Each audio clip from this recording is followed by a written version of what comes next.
नमस्कार, सत्यहिंदी.com में आपका स्वागत है। एक नजर अब तक की सुर्खियों पर।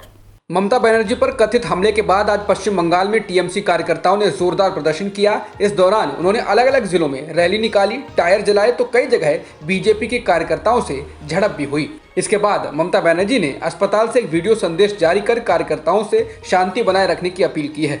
ममता ने कहा है कि हमले में उनको काफी चोटें आई हैं, उनके हाथ पैर में तकलीफ है, लेकिन वो जल्द ही अस्पताल से बाहर आएंगी और व्हीलचेयर से चुनाव प्रचार करेंगी।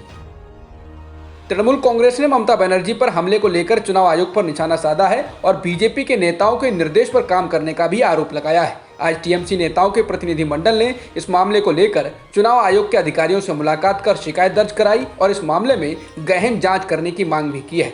चुनाव आयोग के अधिकारियों से मिलने के बाद टीएमसी नेता पार्थ चैटर्जी ने कहा कि चुनाव आयोग अपनी जिम्मेदारियों से किनारा नहीं कर सकता है। चुनाव की तारीखों के ऐलान के बाद कानून व्यवस्था की जिम्मेदारी चुनाव आयोग की होती है और चुनाव आयोग मुख्यमंत्री की सुरक्षा करने में पूरी तरह असफल रहा है। उन्होंने कहा कि जब चुनाव आयोग प्रशासन का प्रभारी है तो हमले की जिम्मेदारी कौन लेगा? इसके लिए चुनाव आयोग ही जिम्मेदार है।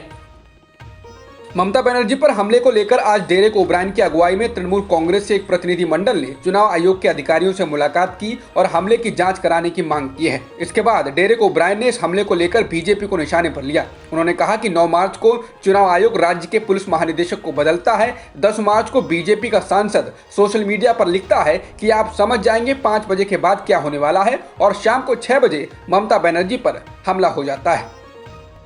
बंगाल बीजेपी अध्यक्ष दिलीप घोष ने गुरुवार को कहा है कि ममता बनर्जी के हमले की सीबीआई जांच होनी चाहिए, जिससे पता चल जाएगा कि ये एक सच में हमला है या वोट बटोरने के लिए एक अच्छे से रचा गया ड्रामा था। उन्होंने कहा कि राज्य की जनता ऐसे नाटकों को पहले भी देख चुकी है।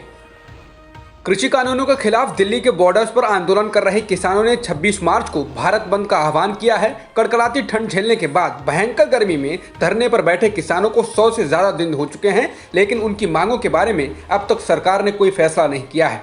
लगभग 2 महीने से सरकार और किसानों के बीच बातचीत भी बंद है और ये कब शुरू होगी, ताजा सूरत हाल में कुछ कहा नहीं जा सकता है। पहले अमेरिका के फ्रीडम हाउस और अब स्वीडन के वेराइटीज ऑफ डेमोक्रेसीज यानी वीडैम इंस्टीट्यूट ने भारत में लोकतंत्र की स्थिति पर चिंता जताते हुए कहा है कि वहां लोकतंत्र कमजोर हुआ है। वीडैम इंस्टीट्यूट की डेमोक्रेसी रिपोर्ट 2021 में कहा गया है कि भारत में चुनावी अधिनायकवाद का उदय हो रहा है। ये सेंसरशिप के मामले में पाकिस्तान के बराबर और नेपाल व बांग्लादेश से बदतर है। रिपोर्ट के अनुसार मोदी सरकार राजद्रोह, अवमानना और आतंकवाद निरोधी कानूनों का इस्तेमाल आलोचकों का मुंह बंद करने के लिए करती है। बीजेपी के सत्ता में आने के बाद से 7,000 लोगों पर राजद्रोह का मुकदमा लगाया गया है। इनमें से अधिकतर उसके आलोचक हैं। नरेंद्र मोदी की सरकार के बड़े मंत्री नितिन गडकरी पर भ्रष्टाचार का आरोप लग रहा है। परिवहन मंत्री नितिन गडकरी पर यह आरोप लगा है कि उनके कहने पर नागपुर नगर निगम ने स्वीडन की बस बनाने वाली कंपनी स्कैनिया से बसें खरीदी और उसके बदले में उस कंपनी ने गडकरी के परिवार के एक व्यक्ति की कंपनी को एक लग्जरी बस उपहार में दी। स्वीडिश टेलीविजन चैनल एसवीटी ने एक रिपोर्ट में यह खुलासा किया है कि बस बनाने वाली कंपनी स्कैनिया के ऑडिटरों को पता चला है कि कंपनी ने 2017 में भारत के परिवहन मंत्री को विशेष रूप से डिजाइन की एक बस उपहार में दी, जिसे उसे भारत में कोई बड़ा असाइनमेंट यानी काम मिले। हालांकि गडकरी ने इन आरोपों को मनगढ़ंत और बेबुनियाद बताया है। मुंबई के मनसुख हिरेन मौत मामले में मुंबई क्राइम ब्रांच की क्राइम इंटेलिजेंस यूनिट के पूर्व हेड और एनकाउंटर स्पेशलिस्ट सचिन वाजे से मुंबई एटीएस ने करीब 10 घंटे तक पूछताछ की है। वाजे से ये पूछताछ ऐसे समय में हुई है जब उनके ऊपर तमाम तरह के आरोप लग रहे हैं। सचिन वाजे से पूछताछ में वह तमाम सवाल जवाब किए गए जिससे मनसुख हिरेन की मौत के राज से पर्दा उठ सके। बता दें, मनसुख हिरेन की पत्नी ने वाजे पर आरोप लगाया है कि वो हिरेन की मौत में शामिल थे।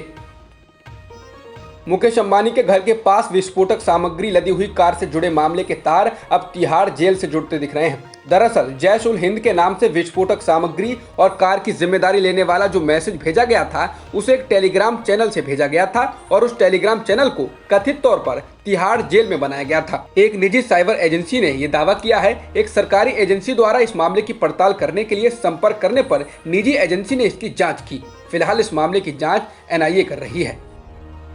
महाराष्ट्र में कोरोना के मामले लगातार बढ़ रहे हैं, जिसके बाद आज सरकार ने नागपुर में पूर्ण लॉकडाउन लगा दिया है। नागपुर में 15 मार्च से 21 मार्च तक पूर्ण लॉकडाउन लगाया गया है। इस लॉकडाउन में किसी को भी बाहर निकलने की इजाजत नहीं होगी, सिर्फ जरूरी सामानों के लिए ही दुकानें खुलेंगी। बता दें, महाराष्ट्र में एक बार फिर से काफी तेजी से मामले बढ़ रहे हैं। मुख्यमंत्री उद्धव ठाकरे ने पहले ही चेतावनी दी थी कि अगर लोग एहतियात नहीं बरतेंगे तो फिर से लॉकडाउन लगाना पड़ेगा।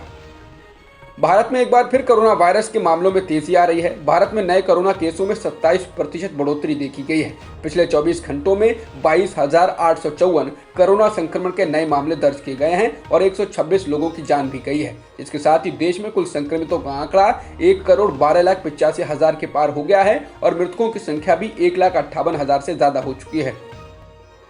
रूस ने ट्विटर पर कार्रवाई की है, जिसके चलते रूस में ट्विटर की स्पीड को धीमा कर दिया गया है। रूस की संस्था ने कहा है कि उन्होंने ट्विटर से करीब 3,000 ऐसे पोस्ट को हटाने को कहा था जो प्रतिबंधित सामग्री रखते हैं। इस कंटेंट में ड्रग्स और पोर्नोग्राफी जैसे कंटेंट शामिल था, लेकिन ट्विटर ने ऐसा नहीं किया, जिसके बाद ये कार्रवाई की गई है। ट्विटर ने इस कार्रवाई को चिंताजनक बताया। वहीं रूस में लोगों का कहना है कि वे ट्विटर पर फोटो और वीडियो देखने में मुश्किलों का सामना कर रहे हैं। कहा जा रहा है कि रूस में राष्ट्रपति पुतिन के विरोधी ट्विटर पर काफी एक्टिव हैं और वो इसका काफी इस्तेमाल विरोध की आवाज उठाने के लिए भी करते हैं।